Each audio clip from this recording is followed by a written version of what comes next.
സനാതനം എന്നാൽ ശാശ്വതം അഥവാ നിത്യമായത്, നാശമില്ലാത്തത് എന്നൊക്കെയാണ് അർത്ഥം. സനാതന ധർമ്മം എന്നാൽ എന്നും നിലനിൽക്കുന്ന ധർമ്മം.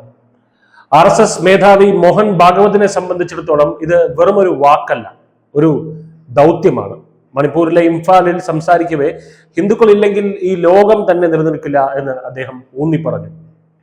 ഗ്രീസ്, ഈജിപ്റ്റ്, റോം തുടങ്ങിയ മഹത്തായ സംസ്കാരങ്ങൾ അപ്രത്യക്ഷമായപ്പോഴും ഭാരതം നിലനിന്നത് ഹിന്ദു നാഗരികത അല്ലെങ്കിൽ ഹിന്ദു സംസ്കാരം അമരമായതുകൊണ്ട് മാത്രമാണ് എന്ന് ഭഗവത് പറഞ്ഞു. സൂര്യൻ അസ്തമിക്കാത്ത സാമ്രാജ്യം എന്ന് വിശേഷിപ്പിക്കപ്പെട്ട ബ്രിട്ടീഷ് സാമ്രാജ്യം പോലും ഈ സംസ്കാരത്തിന് മുൻപിൽ മുട്ടുകുത്തി. ഹിന്ദു സമൂഹം ധർമ്മത്തിന്റെ കാവലാളാണെന്നും അതിന്റെ സാമൂഹിക ശൃംഖലയാണ് ഈ നിലനിൽപ്പിന് ഉറപ്പു നൽകുന്നതെന്നും അദ്ദേഹം കൂട്ടിച്ചേർത്തു. ഏത് മതമോ ആയിക്കൊള്ളട്ടെ, ലോകത്തിൽ മതത്തിന്റെ അടിസ്ഥാന മൂല്യങ്ങൾ പഠിപ്പിച്ചു കൊടുക്കാൻ ഹിന്ദു സമൂഹം ഇവിടെ ഉണ്ടായിരിക്കേണ്ടത് ഒരു ദൈവനിയോഗമാണ്.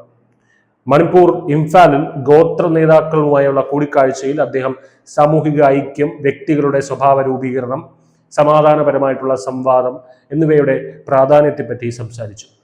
കൂടാതെ RSS ഒരു രാഷ്ട്രീയ സംഘടനയല്ലെന്നും സൗഹൃദത്തിലൂടെയും സതുദ്ദേശത്തിലൂടെയും സമൂഹത്തെ സമ്പന്നമാക്കാൻ സമർപ്പിച്ചിട്ടുള്ളതാണെന്നും അദ്ദേഹം ഊന്നി പറഞ്ഞു. പല നാഗരികതകളും വരികയും പോവുകയും ചെയ്തിട്ടുണ്ട്. പക്ഷേ ഭാരതം അതിന്റെ അഗാധമായ മൂല്യങ്ങൾ കാരണം നിലനിൽക്കുന്നു എന്ന വിശാലമായ പശ്ചാത്തലത്തിലാണ് അദ്ദേഹം ഈ ഒരു സന്ദേശം അവതരിപ്പിച്ചത്.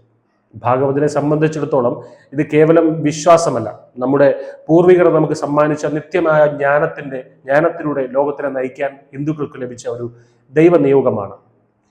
ചർച്ച അവസാനിച്ചപ്പോൾ രാജ്യത്തിന്റെ അഭിവൃദ്ധിയിലേക്ക് നയിക്കാൻ എല്ലാ പൗരന്മാർക്കുമുള്ള കൂട്ടായ ഉത്തരവാദിത്തത്തിനെ പറ്റി ഓർമ്മിപ്പിച്ചു അദ്ദേഹം.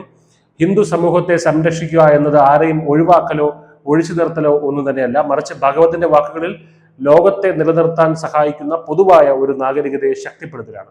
RSS ആർക്കും എതിരല്ലെന്നും ഭാരതീയ സംസ്കാരത്തോടുള്ള സമർപ്പണത്തോടെ സമൂഹത്തിന്റെ നന്മയ്ക്കായി പ്രവർത്തിക്കുന്ന ഏതൊരാളും ഇതിനകം ഒരു അപ്രഖ്യാപിത സ്വയം സേവകനാണെന്നും അദ്ദേഹം ആവർത്തിച്ചു പറഞ്ഞു. News desk, news India Malayalam.